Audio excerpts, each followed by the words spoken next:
those times I've decided that I should just turn on the camera and see what happens, this is what happens.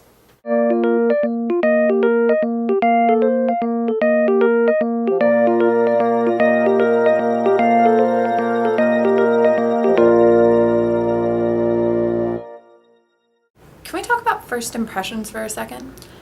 The first impression that you make can make all of the difference in the world. There's a study that says that the first 5 seconds that somebody is with you, they decide immediately whether or not they like you. Yes, you have the chance to work up, to change somebody's opinion of you, but after that 5 seconds is over, you never get another first impression. They have already made a snap decision, and you're gonna have to work really hard to change that. I don't think people think a lot about first impressions. I think it goes through their head in sort of a back level, like, oh, I should try and make a good first impression, but only after the fact and only in general terms.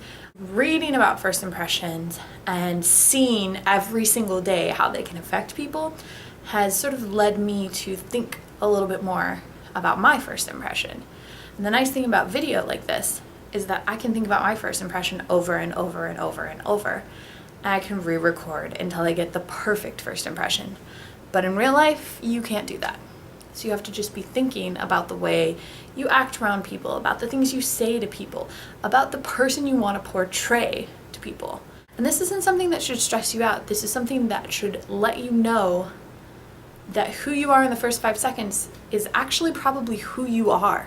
Because this is the first time you're meeting somebody new. And the way you treat that situation speaks volumes about the way you're going to treat everything else. People should think a little bit more about the impression that they're going to make in that first 5 seconds, because it's hard to come back from. I would really love if you would leave some comments giving me ideas of what to talk about in next week's video. Thank you for enjoying Randomness from Ravenclaw 2313, and I'll see you next week.